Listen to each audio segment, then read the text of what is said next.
You come from a family which is noted for its generosity and its civic spirit in the city. The Munster Centre in particular has benefited twice in the last 20 years from. I know, but I just want to put you see this is relevant. Munster Centre has benefited in the last 20 years twice from generous donations from Barry's tea. We received donations of several thousand on each occasion. Now, the problem is the Munster Centre couldn't sustain itself over 20 years on Barry's tea's generosity alone. And Barry's tea example underscores exactly how stingy and how unhelpful private industry as a whole in our society is towards the arts. In the run to 2005, it's well known here that Joe Gavin, the city manager, had to practically blackmail some of the city developers into providing money for 2005. He had to say to them that your relationship with the city council will become on a work-to-rule basis if you don't cough up money. That was the only basis they coughed up money. That was at the height of the recession, height of the boom, when private industry's private industry's coffers are overbringing money. Now, I have the policy statements of the 5 leading parties here in front of me. Fianna Fáil's policy statement is practically non-existent and reads as if it was composed by a farmer who's never been inside a library or cinema in his life. All the others are fairly well thought out and cogent. But what really alarms about the Fine Gael policy, Gerry, is it's the one that makes the most palaver and puts the biggest emphasis on shifting reliance of the arts industries to private sources of funding.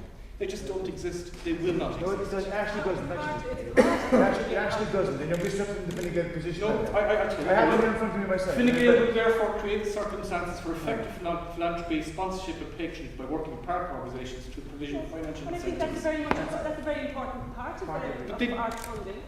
It's not. I tell you now, look. All the arts organisations here rely on the state for 90% of their funding. The other 10% we will get it. No emphasis on private philanthropy will increase that 10%. Not necessarily. No, it won't happen because it hasn't happened at the height of the boom. You have your opinion. I don't have my opinion, sir. I have my experience. It didn't happen. Look, I work in the arts, you don't. It didn't happen at the height of the boom when private industry had money. The only economic stimulus at the moment is from the state. If you cut taxes and you cut government spending, there will be less money for the arts. There will be no money for the arts.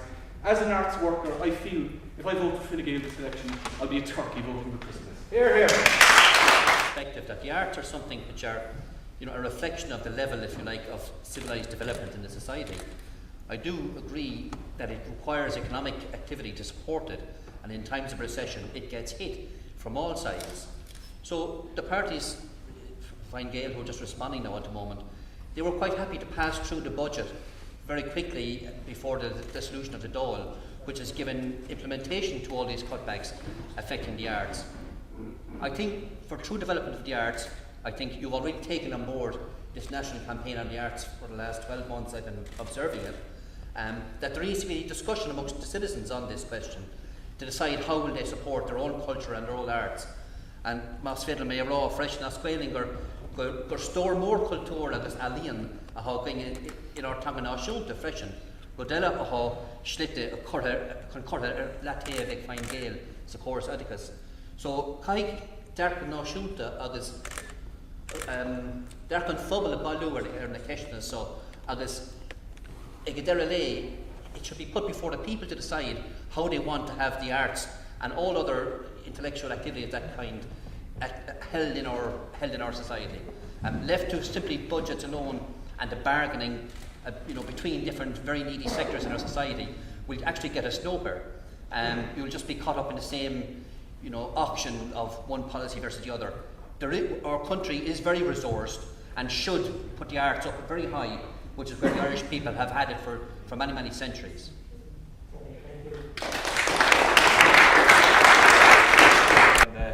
Labour Party candidate for Cork North Central, and I just want to add an additional point about Labour Party policy with regard to the arts.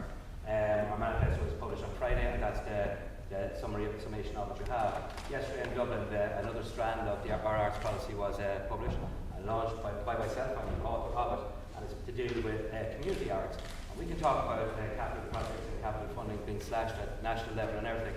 And the Labour Party is determined that we protect budget as much as we can and no further promises. But the community arts project that we're proposing is an exciting one, and it really brings art into the community, and that's what art has to be. It must be in the community. We're proposing that we will put a cash envelope of €15.6 million together to create art centres in 12 communities on a pilot project in the first year of the Labour Party being in government. And what that means, it might sound aspirational, and it certainly isn't. We propose to build what we're calling community hubs, social hubs, which will cater for all recreational needs of the community. And part of that is the creation of up to 4 studios for working artists. The innovative and exciting part about this, I think things that I think you might be interested in as working artists is that these facilities will be open to working artists at a very greatly reduced cost, on the condition that those who do rent space in these areas will put back up to 2 hours a week into community arts. And this is really vital to not just creating new career pathways in arts, but there's 800,000 children and young people at school in Ireland. That's 1/4 of the population. And to make art relevant to young people, it must be seen to have a relevant place in their lives. This is one real good opportunity to do it.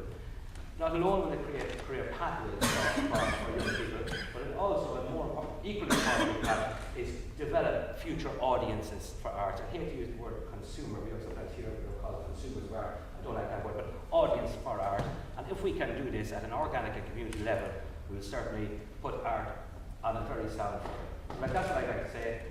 I do think that politicians are generally boring when it comes to talk, so I hope I bored you quickly with that. Thank you. The Cork City Music Education Partnership, which is applying for U2 funds, right, that will need to be matched by local funding. And I'm what I call a confused musician at the moment. Like, I can't understand what's going on in the world. I took a course in navigation, right? And somebody put a chart in front of me, and they said, tell me what's on the chart. I said, I haven't got a clue what's on the chart. They said, there's figures all over the chart. And I said, well, what do the figures mean? They said, the only thing you can see on this chart, Gerry, is that there's shit out there. What you have to find out is how deep it is. Because then you can decide where you're going to actually steer and how you're going to achieve something. Like, the major thing about the National Campaign for the Arts was that we came together as a group of people and achieved something.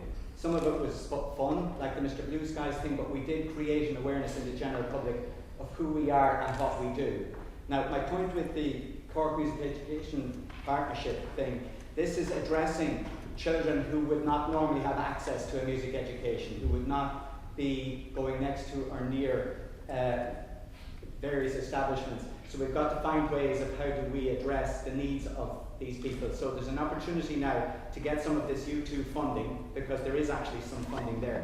But to actually get it, there's no point in selling your vote to a particular party, because if I vote for one party and they said, if you get me this, I'll vote for you. Because I can see this thing only working in the long term if everybody comes together in it as a community thing. And that's the kind of leadership I'm looking for in this country at the moment. Because unless we're all working together, we're not actually going to get anywhere. We're in a boat and we're on very rocky seas, and we need to figure out how we're going to navigate our way through this. And I, as a person, really need people to show me that they're going to work together so that I can continue to be enthusiastic and work at stuff that's very difficult. Thank you. The fact of the matter is that whether we put all the money into one place or 6 different places, there's not enough money there, okay? And the danger of what's going to happen here now, okay, is that the arts will